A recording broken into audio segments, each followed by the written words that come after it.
Fala comigo, meu querido aluno, tudo bem com você? Espero que sim, espero que tudo esteja maravilhosamente bem aí do outro lado. Aqui, professor Rodolfo, para mais uma aula, né? Hoje eu vou trazer para vocês uma dica para você que vai fazer o concurso lá da PPAL, né? Da Polícia Penal aí de Alagoas, você que vai fazer esse concurso, vou trazer uma dica sobre segurança da informação. Então nós vamos ter um tópico aí no seu edital, que é segurança da informação, e a gente vai explanar, né, este tópico, tá certo? Vou trazer aqui vários conceitos ligados a este tópico que a banca pode vir a cobrar. O CESP, né, o CESP, ele gosta muito, né, de explorar a parte de segurança da informação, tá certo? Então eu vou trazer não uma dica, mas várias sobre segurança da informação e a gente vai explorar vários tópicos ali dentro, né? Os principais que a banca mais gosta de cobrar. Então você que vai fazer esse concurso não pode perder essa aula do começo ao fim.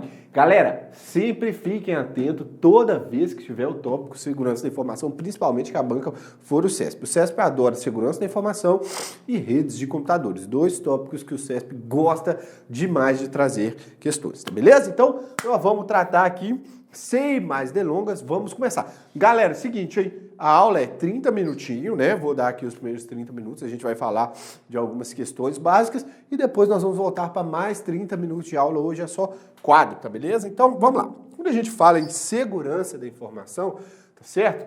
Então, quando a gente fala em segurança da informação, a gente fala em quê?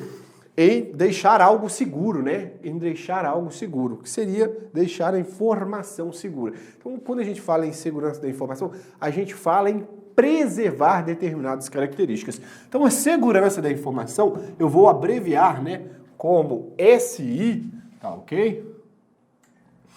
Segurança da informação, SI. Então, a segurança da informação, ó, a SI, tá ok? Tem como objetivo, né?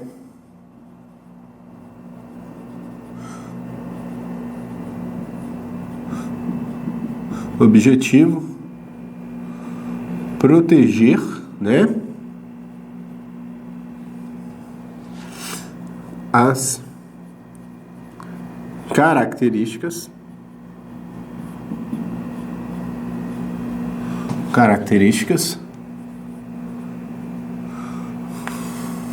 dos ativos de uma organização.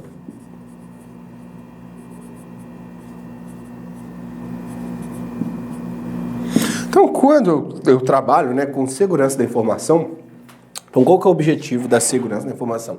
É proteger as características dos ativos de uma determinada organização. Então, quais características seriam essas? Então, primeira característica, o ativo, ele tem que ser, digamos assim, original. Então, se eu produzir um documento, esse documento, ele não pode ser alterado, a não ser que alguém tenha autorização para alterá-lo, tá certo? Esse documento, ele não pode ser lido por pessoas que não deveriam lê-lo, né? Vamos supor que esse documento ele tem uma restrição, é um documento que é só de acesso somente para a diretoria. Então, a gente tem que proteger essa característica de só pessoas da diretoria que vão ter acesso. A gente tem que proteger a característica de sempre deixar esse documento acessível quando as pessoas da diretoria necessitarem, tá beleza? Então a gente tem várias características que devem ser preservadas nesse documento, tá? Ele não pode ser alterado indevidamente, ele não pode ser compartilhado indevidamente, não pode ser acessado indevidamente. Essas são o quê? Características deste documento, tá certo? Essas são características que eu tenho que preservar, tá beleza? Então, quando eu tenho a segurança da informação, eu viso proteger as características dos ativos de uma organização, tá beleza? Os ativos. O que são ativos, galera? Ativo. O que é um ativo? Tudo que tem valor, tá ok? Tudo que tem valor para a organização. Então, tudo que tem valor para a organização, para o órgão, para você é um ativo, tá certo? Então, todo o seu material de estudo é o seu ativo, tá? Para uma pessoa que não estuda para concurso ou para uma pessoa que já passou, o seu material de estudo, né, o seu resumo, os seus mapas mentais, os seus videoaulas, para uma pessoa que não estuda, não significa nada. Aquilo não tem importância nenhuma, mas para você tem muita importância. Então, o ativo, ele é tudo que tem valor para a organização, para a pessoa, para o órgão, tá? Então, é tudo que tem valor. Quem define o que é um ativo é o dono. Tá ok? Então, sou eu, Rodolfo, portador dos meus materiais de resumo, que defino que aquilo é um ativo para mim, que aquilo é importante para mim. Tá ok? Se para você não é, o problema é seu, mas para mim é. Então isso é um ativo para mim, tá beleza? Então os ativos, eles vão variar, né, de organizações, de empresas, de órgãos para órgãos, tá beleza? Então o ativo é aquilo que tem valor para a organização. Então tem como objetivo proteger os ativos. Então aquilo que tem valor para a organização deve ser protegido, né? As características, né? Quais são essas características? A gente chama essas características, né, dos princípios de segurança da informação, tá certo? Então, essas características, elas são o que nós chamamos de princípios, tá ok? São os princípios da segurança da informação, tá beleza? Então, eles são os princípios da segurança da informação. Quando eu falo de proteger as características, eu viso garantir essas características nos meus ativos. Quais são esses princípios? Esses princípios são, ó, o vermelho não tá legal. Confidencialidade, deixa eu colocar mais para dentro. Confidencialidade. Tá ok? A confidencialidade. Vamos colocar aqui, depois nós explanamos do lado de lá.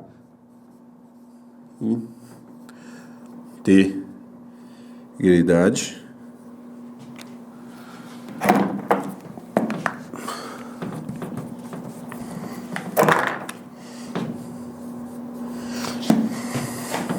Disponibilidade.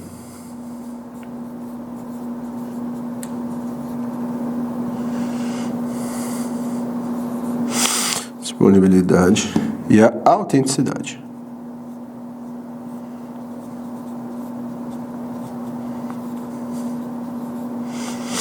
Ok? Essas são as características básicas, né? As principais características que as bancas vão trazer, né? Que a gente vai tentar preservar a partir da segurança da informação. Então eu tenho a confidencialidade, a integridade e a autenticidade.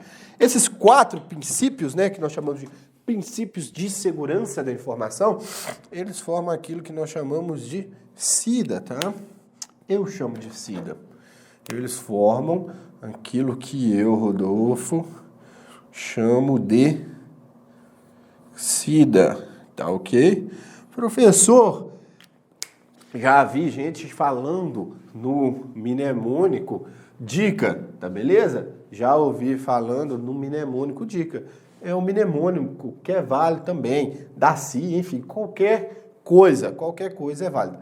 Mas por que eu gosto do SIDA, tá? Porque eu já gravei, né? Eu já gravei na minha mente confidencialidade, integridade, disponibilidade nessa ordem e autenticidade. Eu já gravei nesta ordem. Então eu uso o SIDA. Porque até quando a gente vai na literatura, quando a gente vai nas normas, né, que definem como nós vamos estabelecer uma política de segurança da informação, tá? Como nós vamos estabelecer uma política de segurança da informação, nas normas, na literatura, nós, a princípio, encontramos esses 3 princípios, confidencialidade, integridade e disponibilidade, que são o que a gente chama de os 3 princípios, tá? 3P, basilares. Tá? Então, esses 3 princípios são os 3 princípios basilares. Tá? Deixa eu colocar aqui os 3 princípios basilares. Então, quando a gente está falando da literatura, né, quando a gente está falando de normas, nas normas, eles nos trazem esses 3 princípios. Confidencialidade, integridade e disponibilidade. Eu gosto do SIDA. Eu gosto. SIDA me remete a uma pessoa, inclusive remete ao nome da minha tia, tá?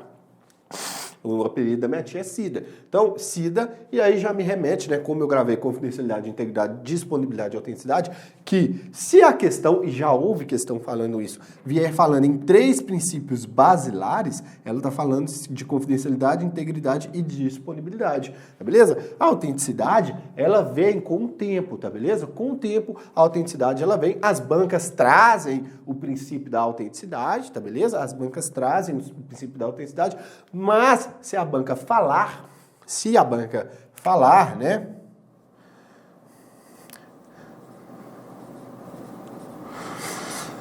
Falar, tá ok? Então a banca lá, ela falou, tá beleza? Então ela falou nos 3 princípios basilares, ela está se referindo ao Cid, tá? E o Cid do Não Salva aí, que fez várias pegadinhas na internet, tá?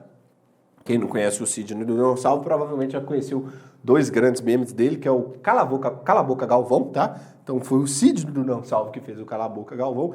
Foi o Cid do Não Salvo também que fez um vídeo muito antigo que circulou na internet a respeito de um viral, né? Que a Coreia do Norte ganhava uma Copa do Mundo. Então o Cid do Não Salvo lançou esse viral e várias pessoas acreditaram nesta gambiarra, tá ok? Então eu gravo assim, eu vou fazendo essas associações. Então o Cid, ele é responsável pelos 3 princípios basilares, tá? O Cid é responsável pelos 3 princípios basilares e a Cida, né, são quando a banca não traz nada, tá ok? Se a banca não trouxer nada, a gente está falando aí de 4 princípios, às vezes até mais, tá beleza? A banca pode trazer não repúdio, pode trazer legalidade, pode trazer vários outros princípios aqui, tá certo? Mas via de regra, a gente vai trabalhar com esses 4, esses são os principais, tá? Olha só, muito importante. Então, gravem isso, que não é porque a banca, se a banca falar confidencialidade, integridade e disponibilidade são os principais, são os princípios de segurança da informação, tá correto, não tá errado. Se ela falar confidencialidade, integridade, disponibilidade e autenticidade, também tá correto, tá beleza? Então, gravem isso aí na mente de vocês, tá? Então, vamos falar um pouquinho aqui mais sobre esses princípios, tá? Pra gente poder pegar alguns macetes, porque a banca, o CESP, gosta demais de cobrar destes princípios, tá? Olha só, quando a gente fala de confidencialidade, a gente está falando que algo é confidencial, tá? Confidencialidade. Confide, vamos colocar só confide, vamos abreviando as coisas. Ó, vou fazer inclusive um mapa mental, beleza? Ó, princípios, tá? Pra gente trabalhar com os princípios. Ok? Então, ó, fazer um mapa mental aqui. Então, a gente vai trabalhar aí com os 4 princípios, tá ok? Ó, confide,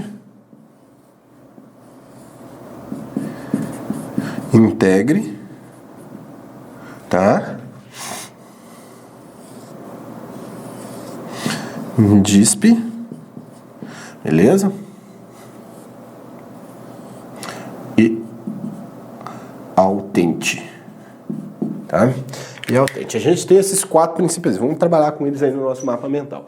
Então a gente tem os 4 princípios. Confidencialidade, tá ligado ao quê? Algo que é confidencial, é acesso restrito, tá beleza? Então quando a gente fala em confidencialidade, tá ok? Quando a gente fala em confidencialidade, a gente está falando em acesso restrito.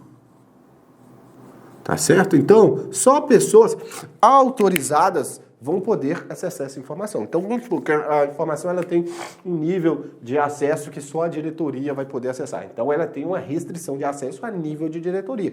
Se a informação é pública, se qualquer um pode acessar. Então, ela tem um nível de restrição de acesso público, qualquer um pode acessar, tá beleza? Mesmo que você não classifique uma informação, tá? Ela automaticamente já tem uma classificação. Então, se você não classifica uma informação, automaticamente ela entra no rol de informação pública, né? Então, se você não coloca um nível de acesso, né, o público ou então interna da sua empresa, né? Vai depender de como isso é trabalhado, tá? Então, basicamente, quando a gente não classifica, enfim, a gente pode ter várias regras, né? Mas, geralmente, quando a gente está falando de confidencialidade, quando a gente não classifica uma informação com um nível mais restrito de acesso, ela torna-se disponível a todos naquele ambiente. Então, se você tem uma empresa, ela acaba sendo disponível a todos os funcionários da empresa, se eu não classificá-la, tá beleza? Então, a gente tem a confidencialidade que diz respeito ao acesso restrito, tá?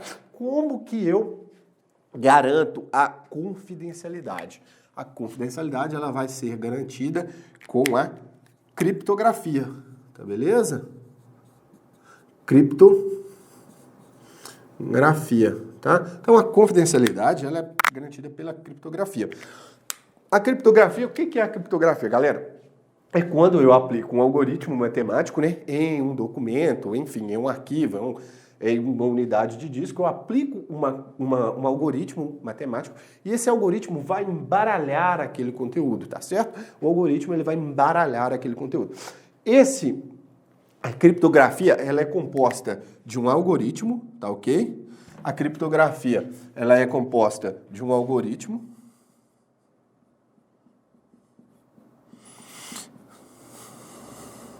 Ela tem um algoritmo, tá certo? E ela tem uma chave. Tá beleza? O que vocês precisam saber é que o algoritmo é público e a chave é privada. Tá certo? Então, todos podem conhecer o algoritmo de criptografia. E é tanto que os algoritmos de criptografia, muitos deles são públicos.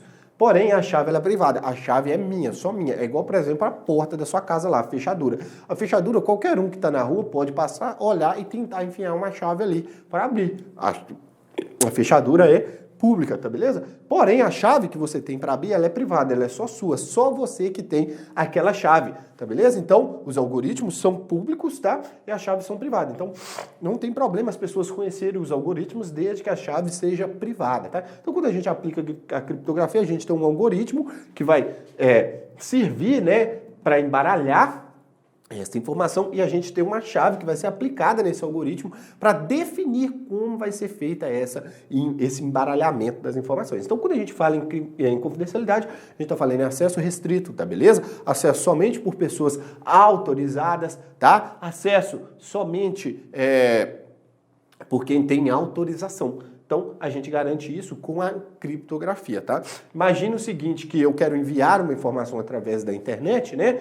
E eu vou enviar um e-mail através da internet. E aí, pode ser que no caminho esse e-mail seja interceptado, né? Pode ser que tenha algum hacker me monitorando e ele consiga rastrear o pacote de dados que eu estou enviando aquele e-mail e consegue interceptar aquele e-mail, tá beleza? Fazer uma cópia dele, enfim, existem várias técnicas aí. E aí, o que acontece? Se eu não tiver aplicado a criptografia, aquele hacker que interceptou o e-mail, ele vai conseguir ler as informações do e-mail, tá beleza? Então, se o hacker, ele interceptou o e-mail, tá beleza? Se eu enviei o e-mail, tá?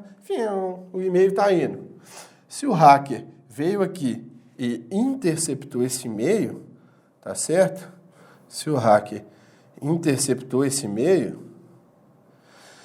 se esse camarada não tiver criptografado, ele vai conseguir ler a informação. Logo, ele quebrou a confidencialidade dessa informação, tá beleza? Logo, ele quebrou a confidencialidade. E aí, se esse pacote de dados, se esse e-mail tiver criptografado, na hora que ele interceptar, tá certo? Na hora que ele interceptar, aí se ele tiver criptografado, tá? Ele vai até interceptar a informação. Mas na hora que ele vai ler, como ele não tem a chave, ele não vai conseguir abrir, tá? O pacote de dados para fazer a leitura. Ou ele vai até abrir, mas os dados, a informação vai estar toda embaralhada lá porque ela foi criptografada. Tá ok? Então, o que acontece? A criptografia, tá certo? Garante a confidencialidade, tá? Então, quando a gente vai enviar informações, a gente quer que essa informação seja confidencial, a gente criptografa aquela informação e envia, tá? E caso ela seja interceptada no meio do caminho, a gente consegue, né, preservar a confidencialidade. A gente consegue fazer com que o usuário, né, o hacker, não leia a informação que ele não deveria ler, tá beleza? Isso é garantido com a confidencialidade. Isso é uma técnica, tá beleza? Que a gente usa. Outras técnicas também que a gente pode utilizar, né, em se tratando de empresas, tá? A gente pode, por exemplo, definir níveis de permissão na empresa, né? Então, tais usuários só têm acesso a tais pastas, tá beleza? Então, a gente está definindo, tais usuários só podem abrir tais documentos, um grupo de usuário não pode, que esse documento não pode ser aberto por grupos de usuários que não sejam diretores. Tá? Então a gente também consegue garantir a confidencialidade, né, a nível de rede através de permissões de usuários. Tá? A integridade é o arquivo de origem, tá, ser igual ao arquivo de destino. Então a gente está falando da informação não alterada, a informação não alterada no caminho, tá ok? Então, quando a gente fala de integridade, a gente está falando que a informação, ela não vai ser alterada no caminho, tá beleza? Então, essa informação, ela não pode ser alterada no caminho. Então, se eu mando uma informação para você, lembra esse e-mail? Se eu mando essa informação para você, esse e-mail tem que ser igual ao que vai chegar, tá? O que saiu, tá? O que saiu tem que ser igual ao que chegou, tá beleza? Então, na confidencialidade, quando a gente está falando da confidencialidade, o e-mail de origem, tá? E-mail de origem tem que ser igual ao e-mail de destino, tá beleza? Então, quando a gente fala em integridade, a gente está dizendo o quê? Que o e-mail de origem, este e-mail aqui, ó, ele vai ser igual ao e-mail de destino. Ou seja, a informação, né, vamos melhorar aqui, a informação de origem é igual, tá? É igual a info de destino, tá beleza? A informação de origem é igual à informação de destino. Então, eu não posso ter uma alteração no meio. E caso alguém venha a alterar, né, este arquivo, essa pessoa ela tem que ter autorização para alterar. Então, na integridade também, ela nos diz respeito à informação não ser alterada por pessoas não autorizadas, tá? Então, informação não alterada no caminho, certo? A gente vai ter também a info não alterada por não autorizados, tá certo? Então, só quem tem autorização que deve alterar a informação, tá beleza? Parece meio óbvio, né? Mas quando a gente fala em integridade, a gente acaba repetindo esses conceitos. Então, a informação só pode ter alterada por quem tem autorização. E aí a gente consegue, né, garantir a integridade a partir de um mecanismo que a gente chama de assinatura digital, tá beleza? A assinatura digital, resumindo, o que ela tem, que ela garante a integridade? A assinatura digital, ela vai colocar um carimbo aqui no e-mail, tá beleza? Vai assinar, tá? Ela vai assinar com a utilização de criptografia, tá beleza? E aí ela vai gerar um resumo dessa informação e vai enviar junto com o e-mail. Aí lá na ponta, o camarada que recebeu essa informação vai verificar se esse resumo, né, que foi enviado, vai ser igual ao resumo que ele vai gerar quando o e-mail for recebido. Se os dois resumos forem iguais, quer dizer que não houve alteração da informação no caminho, né? Então, a gente vai trabalhar com assinatura digital para garantir a integridade, tá beleza? Então, a assinatura digital garante a integridade. Não é o foco explicar o que é a assinatura digital. Nós temos várias aulas aqui que eu dei no canal falando sobre a assinatura digital. Depois você caça aí, tá beleza? Disponibilidade. Disponibilidade, tá certo? Ela é garantida, tá? A disponibilidade, ela é a garantia, na verdade, né, da informação disponível, tá? Info disponível a user autorizado, ok? Então, quando eu falo de disponibilidade, eu estou tornando essa tampinha desse pincel tá osso, hein? Eu estou tornando a informação disponível ao user autorizado, ao usuário autorizado. Então, a disponibilidade, ela diz respeito à informação sempre estar disponível quando o usuário que tem permissão de acesso precisar acessá-la, tá certo? Então, se o usuário tem permissão de acesso e ele tenta acessar essa informação e não consegue, a gente tem um problema de disponibilidade. Corrompeu uma das características da informação, tá certo? Então, a disponibilidade é deixar a informação sempre disponível. Olha só, a gente garante a disponibilidade com o quê? Por exemplo, com backup, tá ok? Backup. Certo? Com backup, com redundância de equipamentos, com redundância de servidores, redundância de disco, tá? Com redundância de recursos. O que seria redundância? Ter este recurso mais de uma vez, tá beleza? Em locais diferentes. Então, eu poderia ter essa informação em 2 servidores diferentes. Caso um servidor seja perdido, ela vai estar em outro, tá beleza? E aí não vai ter problema com a disponibilidade. Por quê?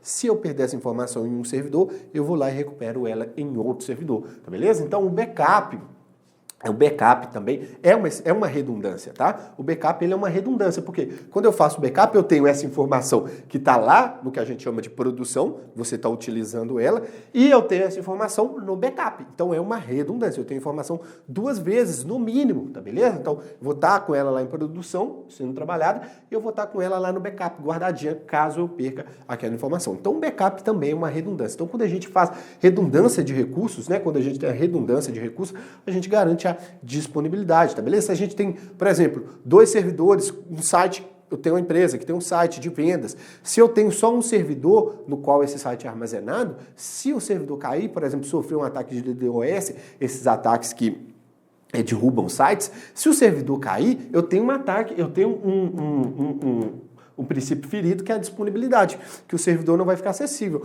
Porém, se eu tiver esse site em outro servidor, eu consigo subir este segundo servidor, tá beleza? Eu subo esse segundo servidor, tá? Então, o site, ele está armazenado aqui, ó, neste servidor aqui, tá beleza? Se esse servidor cair, se eu tiver um outro servidor, esse aqui é o S1, tá? E esse aqui é o SBKP. Se esse cara tiver aqui, o que ele faz? Esse daqui caiu, só que esse aqui vai entrar fornecendo o site agora. Porque o código-fonte do site, né, a base de dados do site, ela vai estar em 2 servidores. Então eu consigo, mesmo que um servidor seja derrubado com um ataque de DDoS, por exemplo, eu consigo subir outro servidor e colocar o serviço para rodar normalmente, sem problema algum, tá beleza? Então, quando a gente tem, né, a disponibilidade, a gente tem esse recurso sempre disponível. Importante vocês frisarem isso aqui, que é o recurso disponível a pessoas autorizadas, tá? Eu não posso deixar... Olha só, a disponibilidade envolve você disponibilizar esse recurso e você disponibilizá-lo para quem tem autorização de acesso, tá? Não pode ser disponibilizado para quem não tem a autorização, tá? Só quem tem autorização que deve acessá-lo, tá beleza? E aí, por último, a gente tem a autenticidade. Então, nós temos a autenticidade. A autenticidade, galera, ela versa sobre a autenticidade da fonte, tá beleza? Então, vamos supor, você entra no site do Monster, tá beleza? Então, você entra lá no site do Monster. O site do Monster, ele tá lá, www.monster, tá? O site do Monster, ele está armazenado em um servidor, tá beleza? O site do Monster, ele está armazenado em um servidor. Aí você tá lá na sua casa aí, beleza? Você entrou aí na sua casa, tá? E você fez uma requisição, tá beleza? Você foi lá e fez uma requisição HTTP, né? Solicitando acesso ao site do Monster. Você fez uma requisição solicitando acesso ao site do Monster. Como que você sabe que na hora que vem na tela aquela informação do site do Monster, aquele é o site do Monster? Tá beleza? Como? E aí, como é que você sabe que aquilo é o site do Monster? Como é que você sabe que agora você está acessando um conteúdo que é disponibilizado pelo Monster? E como é que você sabe? E aí? Quando você está trocando e-mail, imagina que você está trocando e-mail no seu serviço, como é que você sabe, né, que aquela fonte é autêntica, que é ela, é quem diz ser? Será que não tem ninguém se passando por aquela fonte? E aí? Então, quando a gente fala de autenticidade, a gente está garantindo, né, a gente visa garantir, a gente tem o objetivo de garantir que a fonte da informação é quem diz ser. Tá beleza? Então, quando a gente fala de autenticidade, a gente está falando que quando você faz uma requisição para o site do Monster para acessar o nosso conteúdo, enfim, quando você vai acessar as aulas e tudo mais, você de fato está acessando o site do Monster. A autenticidade, né? Ela garante isso. Então, a autenticidade, ela está ligada ao quê? À veracidade da fonte. Tá beleza? A veracidade na fonte, tá certo? Então, a veracidade da fonte. Então, a fonte da informação é de fato quem diz ser. E como é que eu consigo garantir isso? A partir de o que a gente chama de certificado digital, tá beleza? Então, a gente garante a autenticidade através do certificado digital. Ok? O certificado digital é um documento digital, tá certo?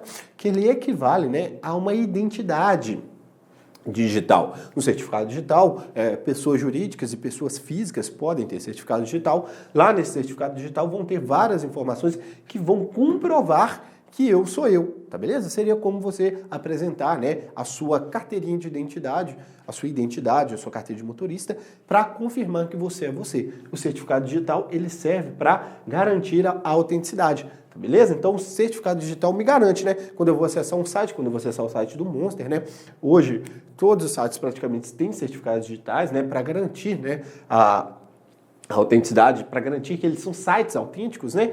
Quando eu vou acessar, eu vou lá e pergunto, estou tentando acessar um Monster, me manda seu certificado aí para eu verificar se você é você mesmo, tá certo? Essa troca de certificado, ela é feita através do browser, tá? Os browsers aí que você usa para acessar, esses browsers, os navegadores, eles já fazem essa troca de certificado, validação, beleza? É muito comum, às vezes, você entrar no site e der alguma mensagem de alerta, né? Falando, o certificado desse site expirou, o site não é seguro, porque às vezes o site não tem certificado e tudo mais. Então, às vezes, como não tem essa troca, né? O próprio navegador já avisa para você, ó, esse site tem um problema de certificado, tá certo? Ou seja, o navegador não conseguiu verificar a autenticidade daquele site que você está acessando, tá? Beleza? Então, a autenticidade, ela tá ligada à veracidade da fonte. A fonte é quem diz ser, tá? Isso aí a gente liga com o certificado digital, tá beleza? Olha só, da autenticidade a gente deriva, né, um princípio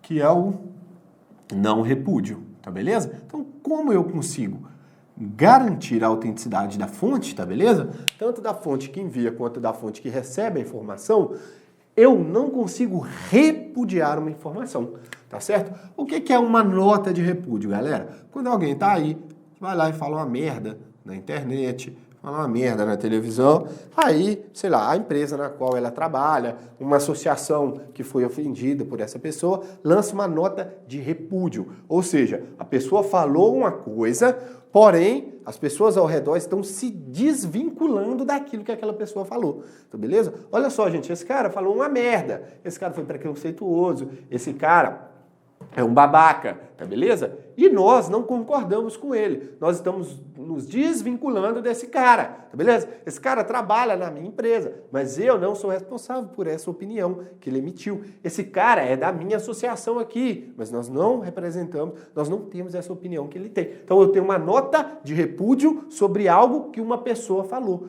O não repúdio na internet é quando alguém faz uma merda, tá beleza? E depois quer falar, não fui eu que fiz, tá beleza? Com o não repúdio, eu consigo virar pro camarada e falar assim, meu irmão, foi você que fez sim, tá aqui ó, o seu e-mail, tá aqui ó, o seu certificado digital, foi utilizado, tá aqui ó, a sua assinatura digital no documento, foi você que fez sim. Não tem como você emitir uma nota de repúdio falando que você não fez isso. Então, o não repúdio, ele vem deste conceito, tá? Então, o que é o não repúdio? É eu não posso negar uma informação, tá? O não repúdio é quando eu não posso negar uma informação. Então, não fui eu que enviei o e-mail. Mas espera aí, veio do seu e-mail aqui, ó. Aqui tá o seu e-mail direitinho, não tá nada. Mas alguém roubou meu e-mail, minha senha. Aí o problema é seu, resolve na justiça. Mas veio do seu e-mail, tá beleza? Então, o não repúdio é o quê?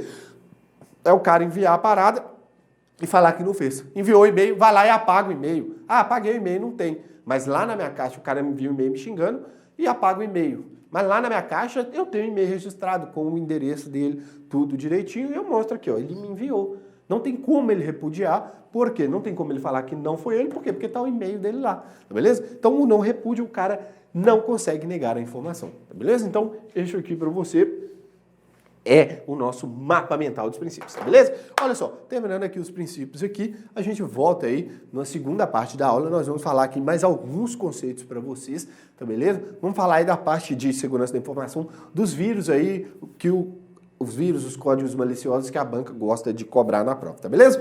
Vou ficando por aqui, a gente se vê daqui 5 minutinhos, tá beleza? 5 minutinhos, só para descansar, tomar uma água e a gente continua falando aí da parte de segurança da informação, tá beleza? Um abraço, um beijo, até daqui a pouco, meu querido.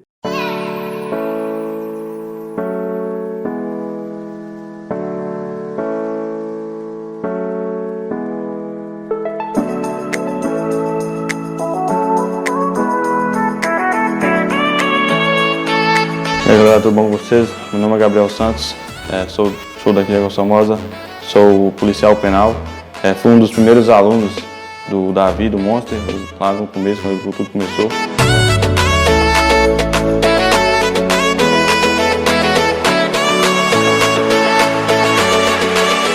O Monster Concurso abriu as portas pra minha vida, né? Tipo assim, me deu uma perspectiva de vida. Se não fosse o Monster Concurso, eu não estaria onde eu estou, não.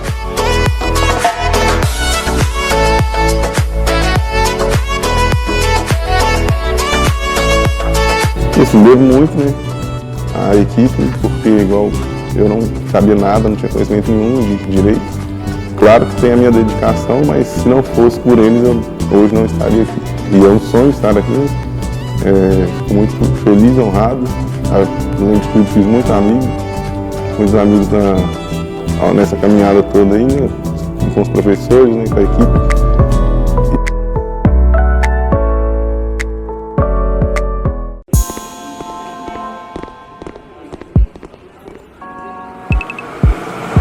Ô Robson, vai assistir o que hoje? Cara, vamos ver se tem alguma coisa boa aí pra ver? Vamos lá, cheguei, pegar o controle. Robson, a pipoquinha lá, cara. Pipoquinha pra gente assistir aqui. Demorou, né, Lê? Filminho sem pipoca não é filme, não.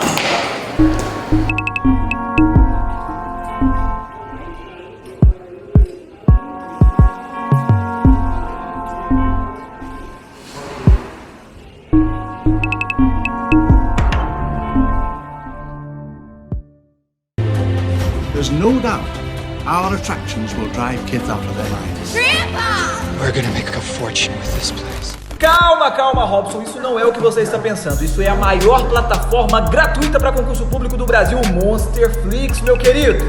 É isso mesmo, Thaleson Faleiro. Sem anuidade, sem mensalidade. Simples assim e de graça, moleque. Olha, é só acessar www.monsterflix.com.br, cara. Vamos lá. Olá Robson, bem melhor que futebol, aulas gratuitas, atualizadas com os melhores professores do Brasil e ainda mais, tudo de graça, filho, gratuito.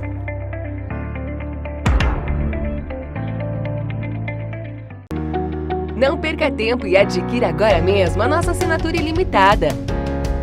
São vários conteúdos para você mudar de vida em 2021. Acesse agora www.monsterconcursos.com.br ou fale conosco através das nossas redes sociais. Aqui é Monster, tudo nosso e nada deles.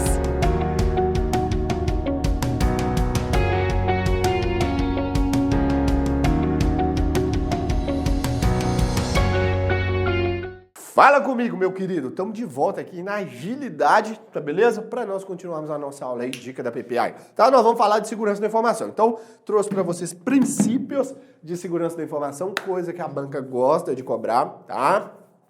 A banca da prova gosta de cobrar aí, para você que vai fazer esse concurso. E agora eu vou trazer aqui a parte de vírus, worms, tá beleza? A gente vai falar aqui um pouquinho sobre vírus, worms, a gente vai falar sobre pragas virtuais, tá beleza? Códigos maliciosos. Tá certo? Quando a banca fala lá, hein? É tudo igual, tá? Ó, vou colocar até aqui já. Opa! Ó, olha só. Vamos marcar primeiro. Código malicioso. Código malicioso. Tá ok? Pragas virtuais. Tá certo? Pragas virtuais. E nós estamos falando aqui também de malwares. Beleza? Tudo isso aqui, ó, é tudo igual, tá? Quando a banca fala qualquer uma dessas lorotas aí, é tudo a mesma coisa, tá beleza? Código malicioso, pragas virtuais e malwares, né? Via de regra, malware é diretamente traduzido, né, como código malicioso. Malware é diretamente traduzido como código malicioso, tá beleza? Vamos colocar aqui no singular. Então, quando a gente tem esses conceitos aí, a gente está falando de códigos maliciosos, tá? Então, o que são códigos maliciosos? São softwares ou partes de softwares, né, que têm o objetivo de danificar ou danificar computadores ou prejudicar os usuários desses computadores de alguma forma, seja coletando informação, seja utilizando algum poder computacional do camarada sem ele saber, tá beleza? Então, quando a gente fala, né, de um desses camaradas, eles vão fazer o quê, né? Os códigos maliciosos. Eles vão ter o objetivo de danificar, tá? Vão ter objetivos de coletar informações,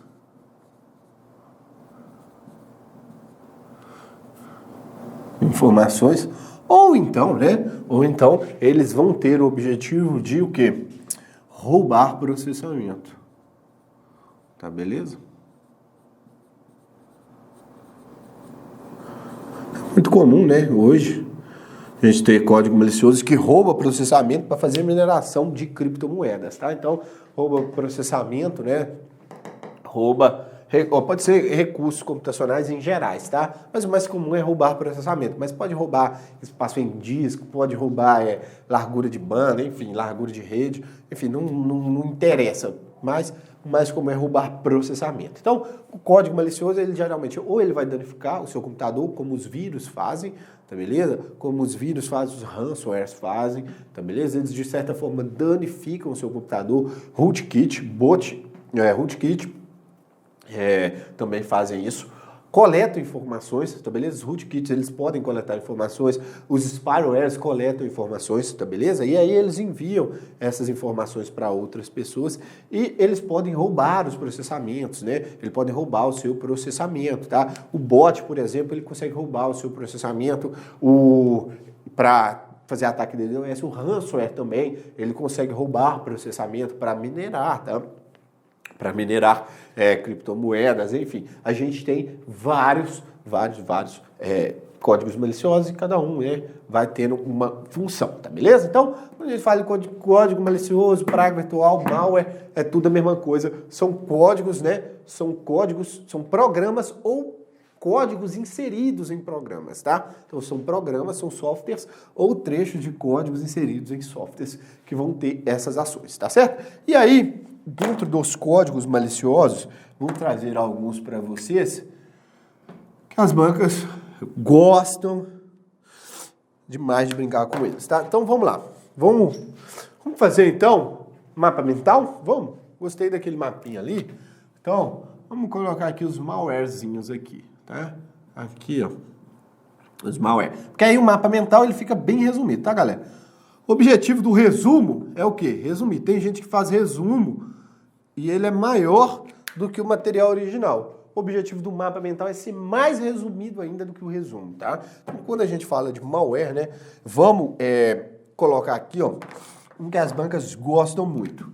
Já vou trazer aqui para vocês, né, um maravilhoso, que é o spyware, tá?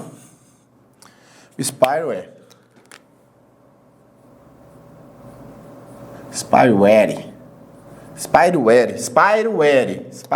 Fala spyware. O spyware, galera, ele é um código malicioso espião, tá beleza? Então, ele é um camarada que entra aqui, ó, ele vai ficar ali, ele não tem o objetivo de danificar o seu computador, tá? Gravem isso, o spyware, ele não tem o objetivo de danificar o seu computador. É importante que ele passe desapercebido no seu computador para que você não suspeite, nem o antivírus suspeite, porque ele quer o quê? Coletar informações e enviar essas informações para o seu dono, né? Para o seu mentor, né? Para aquele hacker que o controla, tá beleza? Então, o spyware, ele é um espião. Pensa no espião clássico, tá beleza? Ele é um espião,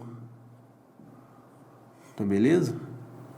Ele vai fazer o quê? Ele coleta, tá? Ele coleta, opa, já abrevei tudo, ele coleta info. Tá beleza? Então, ele é um espião, ele vai coletar informações, tá? Então, na máquina, ali ele vai coletar informações do camarada que é dono daquela máquina, tá?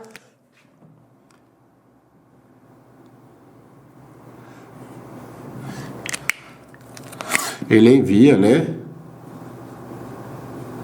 para o controlador, tá beleza?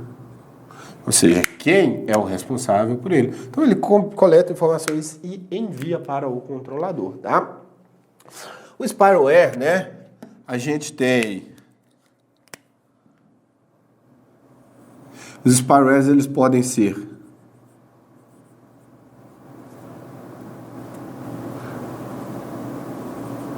Eles podem ser legítimos, tá ok? Ou não. Eles podem ser legítimos, tá?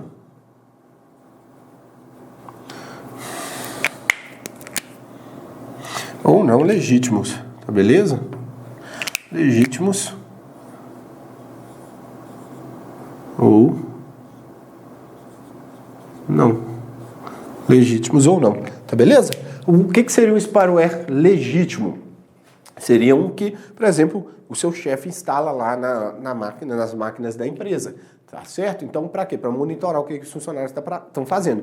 Detalhe, né? Ele tem que informar isso para todo mundo. Ele não pode instalar um spyware lá e ficar monitorando as pessoas sem elas saberem, né? Tem toda uma questão de legislação aí por trás. Mas é legítimo. O camarada instalou aquilo ali numa máquina que é dele, que é da empresa dele, tá? Agora, se eu instalo esse spyware em uma máquina que não é minha e sem a autorização da pessoa que é dono, ele já não é legítimo mais, tá beleza? Ele já é fraudulento, então ele já é um spyware não legítimo, tá beleza? Então, quando é legítimo, quer dizer que eu estou instalando na minha máquina, eu dei permissão de instalação. É muito comum, né? Eu já tive amigos que tinham spywares instalados nas máquinas deles, né? Então, quando alguém tentava logar alguma coisa, ele pegava tudo. O problema era de quem usava a máquina dele, mas o spyware estava lá e era legítimo, tá beleza? Outra coisa, né? Que são os tipos, tá ok? Então, a gente tem os tipos dos espiões, tá? A gente tem... Ó, gravem isso. Os keyloggers, tá beleza? Vou colocar KL. Os screen loggers e os edgewares, tá beleza? Tá certo? Então, os keyloggers são aqueles que pegam as teclas, tá beleza? Pegam as digitações. Tá beleza? Os screen logs pegam o clique do mouse, tá ok? Os screen logs pegam o clique do mouse, tá? E os edgewares, eles vão estar ligados a propagandas. Então a gente falou, né? Esses são os 3 tipos. Os keyloggers pegam a digitação, tudo que você digita no teclado vai ser registrado. E screen logger, toda vez que você clicar, ele vai dar um print screen, tá beleza? Na tela. E os adwares, eles vão ficar emitindo propagandas para você. Então a gente tem uns spywares muito cobrado pelas bancas. Outro aqui muito cobrado pelas bancas. CESP adora. Ó, seguinte, até coloco ele aqui. O ransomware, tá beleza? Este camarada aqui, vira e mexe, ele está em prova do CESP. Você não pode marcar bobeira com esse camarada. Ransomware, tá beleza? Olha só. O ransomware, ó, vou resumir para vocês o que é o ransomware. Ele faz um sequestro, ó. Ele sequestra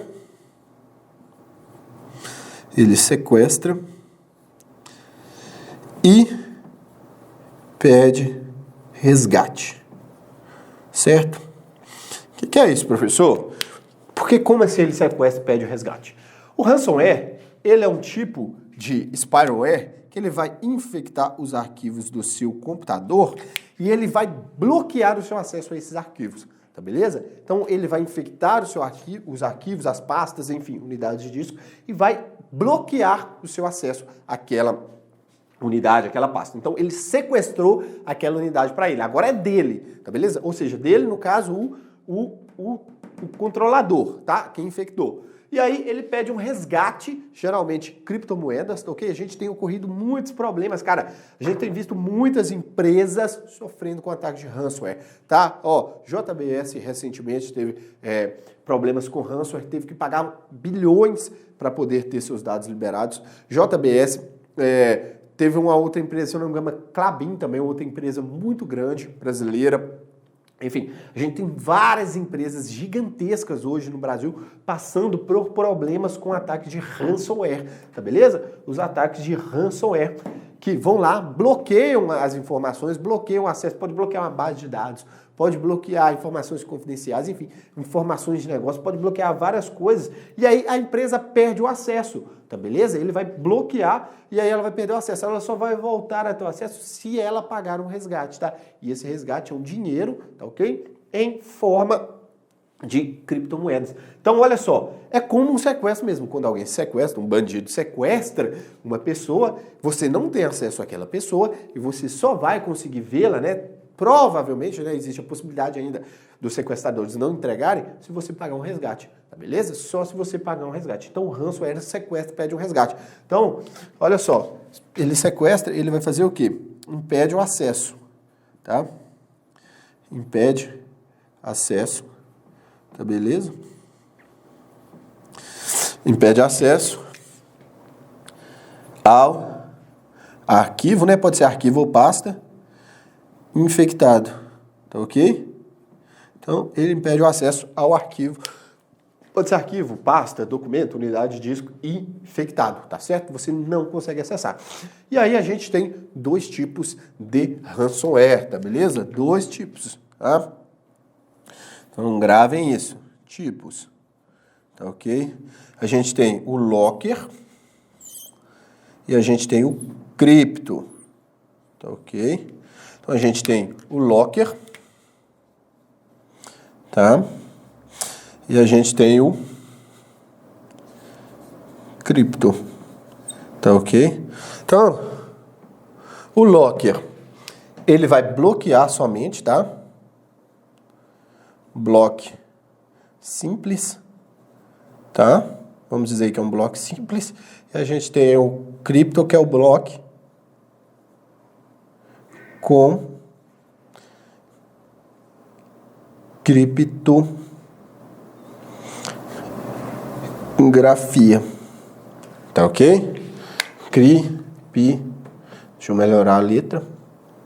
Criptografia. Então, quando a gente fala aí, né, dos ransomware, a gente tem um locker e o cripto. O locker, ele é um bloqueio simples, né? Podemos dizer assim, né? Um bloqueio. Ele somente bloqueia o seu acesso.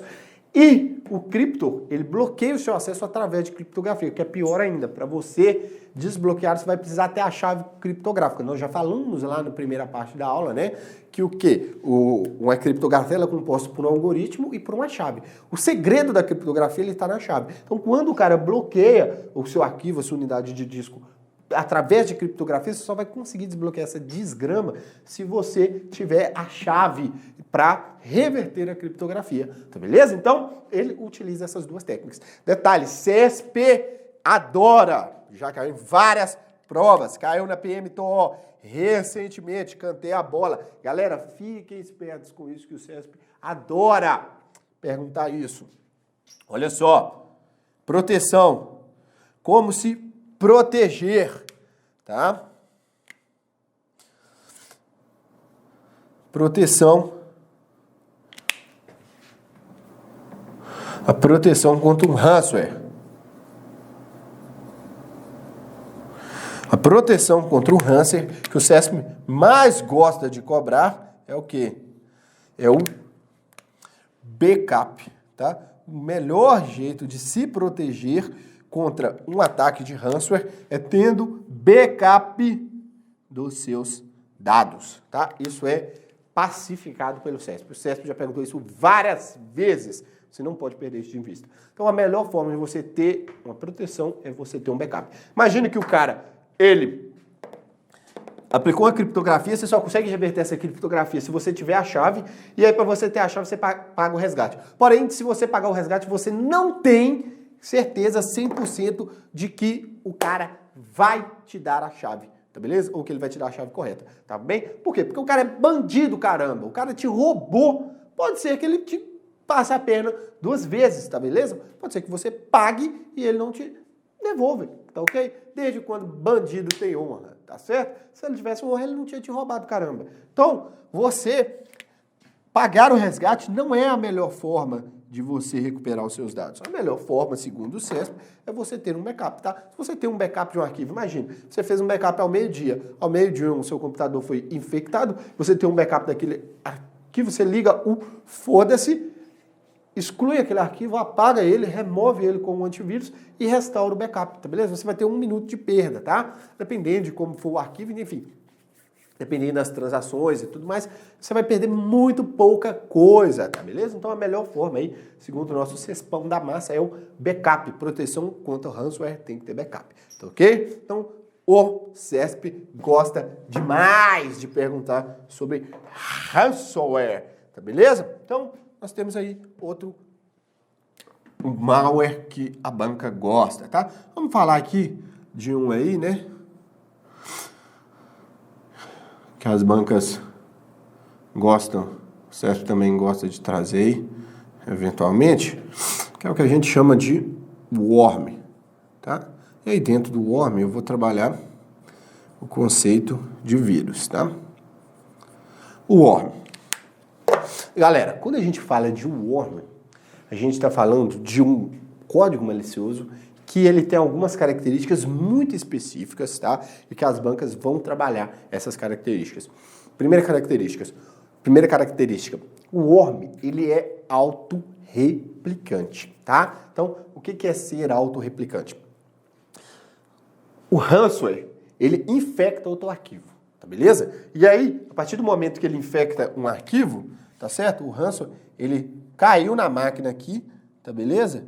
Ele caiu aqui, o códigozinho malicioso aqui, ó. Códigozinho malicioso, tá beleza? Ó, esse aqui é o ransomware, tá certo? Ó. Ele caiu, aí o que ele vai vir fazer? Ele vai infectar esse cara aqui, ó. Ele vai vir, vai infectar esse cara aqui, tá? Um arquivo. Vamos colocar que isso aqui é um arquivozinho, tá? Aqui a gente tem outro arquivo, outro, beleza? O ransomware, ele tá lá, você clicou nele, ele foi ativado, ele vai vir e vai infectar esse cara aqui, beleza? Infectou esse cara aqui, bloqueou o seu acesso, ele vai vir e vai infectar, tentar infectar esse aqui, tá certo? Então o ransomware, ele vai tentando infectar os vários arquivos no seu computador, as várias pastas, tá beleza? Então ele vai passando de um arquivo para outro ali, tentando se multiplicar. Ele vai colocando parte do seu código nesses arquivos, tá beleza? Então ele precisa sempre de um hospedeiro, ele vai precisar, né, de um arquivo para ele poder se replicar. O worm, ele é autorreplicante. Ele não precisa de um arquivo para poder se propagar, tá beleza? Então ele não precisa inserir cópias dele em outros arquivos, tá? Então o worm, ele é autorreplicante, ele cria cópias de si mesmo, tá? Então ele cria cópias de si mesmo e ele não precisa de um hospedeiro, ele não precisa se inserir em outro arquivo, em outra pasta, infectar um arquivo, infectar uma pasta, infectar um software, tá beleza? Ele não precisa fazer isso. Por quê? Qual que é o objetivo do worm? O ransomware é resgatar, criptografar, né, é bloquear e cobrar um resgate. Qual que é o objetivo do worm? O objetivo do worm é esgotar recursos computacionais. Esse é o objetivo de um worm. Ele quer esgotar recursos computacionais. Então ele vai se replicando, replicando, até ocupar todo o poder de processamento da máquina, do processador, da memória, espaço em HD. E aí quando ele está se replicando, quando o computador já não aguenta mais, o worm, ele vai caçando as portas de rede, né, do computador e ele vai transbordando, galera. Imagina na sua cabeça, tá? Imagina aquele monte de lagartinha ali se multiplicando, igual uma bactériazinha, né? Várias ali, a partir de uma nascem duas, das duas nascem quatro, das quatro nascem 8, das 8, 16, e aí vai a vida inteira. Eles vão o quê? Se multiplicando, tá? Vão se dividindo e virando outros. E aí vai crescendo muito, que não cabe no seu computador, e aí ele vaza pelas portas da rede, e ele vai caminhando na rede, tá beleza? Para infectar outros computadores. Esse é o objetivo do worm, esgotar poder computacional, tá beleza? Então ele se autorreplica, se automultiplica sem a necessidade de um hospedeiro, tá beleza? Então ele cria cópias de si mesmo. Então essas são as características de um worm, tá beleza? Então quando a gente fala de um worm, a gente fala de um código malicioso que cria cópias de si, tá beleza? A maioria dos outros códigos maliciosos, eles vão infectar, tá beleza? Algum outro arquivo, ou então eles vão ser um software, né, que vai ser instalado na sua máquina para ficar monitorando. O worm, ele vai criando cópias de si mesmo, tá beleza? Para infectar a sua máquina. Ele é autorreplicante, tá beleza? Autorreplicante, tá? Ele se replica automaticamente e ele não necessita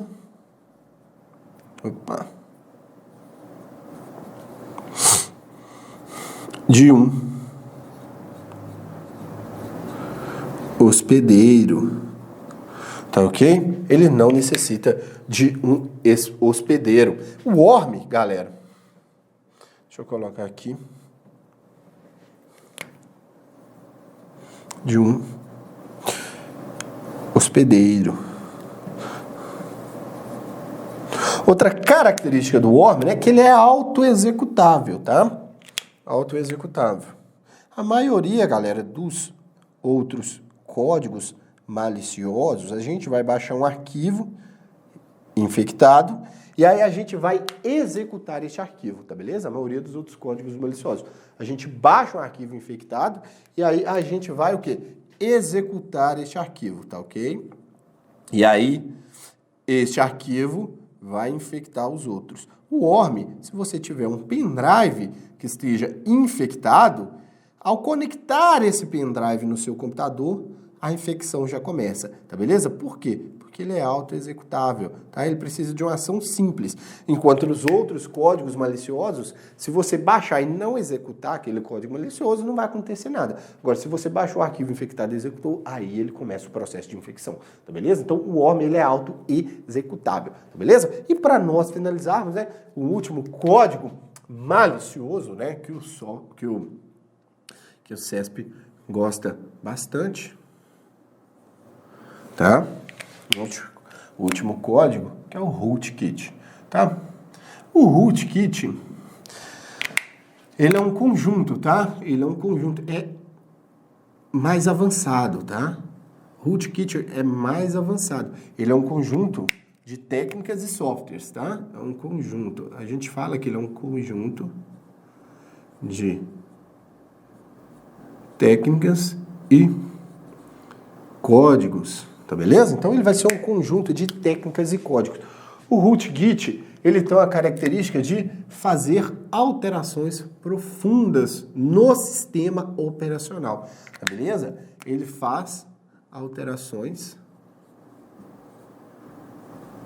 profundas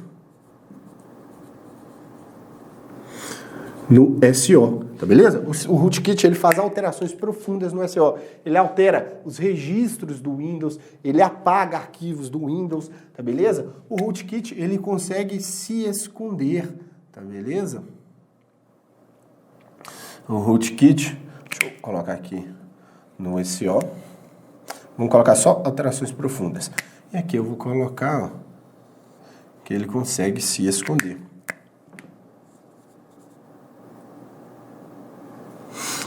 Vamos colocar se esconde. Se esconde do antivírus. Tá ok? Então, o rootkit, ele se esconde do antivírus. Ele faz alterações profundas. Essas alterações, galera, elas são irreversíveis, tá? Essas alterações são irreversíveis, tá ok? Ele faz alterações profundas no sistema operacional e essas alterações, elas são irreversíveis. Para eu voltar o meu sistema ao normal, depois de sofrer um ataque de rootkit, eu tenho que reinstalar o meu sistema operacional, tá? Reinstalar. Beleza? Pensa, um tipo de rootkit seria o crack do Windows, crack do Office, tá beleza? Que você teria aí na sua casa. Então você fez aquelas alterações, por mais que você desinstale o Windows, o Office, se você desinstalar o Windows aí já era, né? Você apagou tudo. Mas se você desinstalar o Office, é irreversível, tá beleza? As alterações que o crack que você utilizou para fazer aquelas mudanças para permitir você piratear o seu Office aí, tá beleza? Então tome muito cuidado com o crack, tá? Crack são exemplos de rootkit, tá beleza?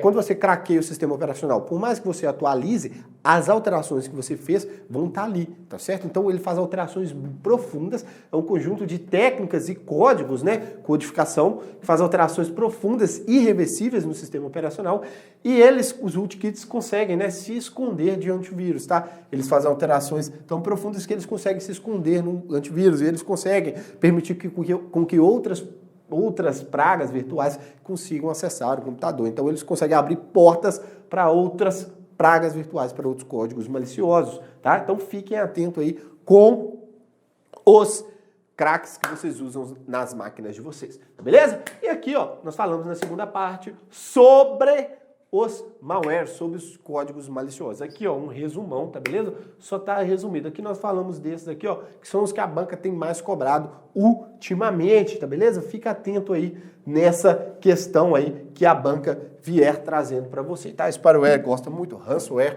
worm e rootkit são códigos maliciosos. A gente ainda tem cavalo de Troia, tá beleza? A gente ainda tem o botnet, tá beleza? A gente tem o vírus, tá? Como um código malicioso, tá?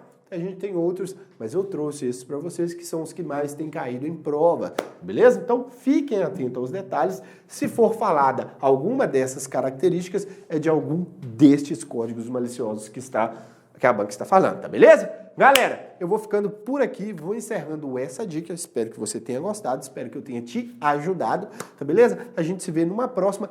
Deixa o seu like, deixa o seu joinha se eu gostei, se inscreva no Monsterflix, venha ser nosso aluno e eu te espero numa próxima dica, tá beleza? Um beijo, um abraço e a gente se vê. Até mais!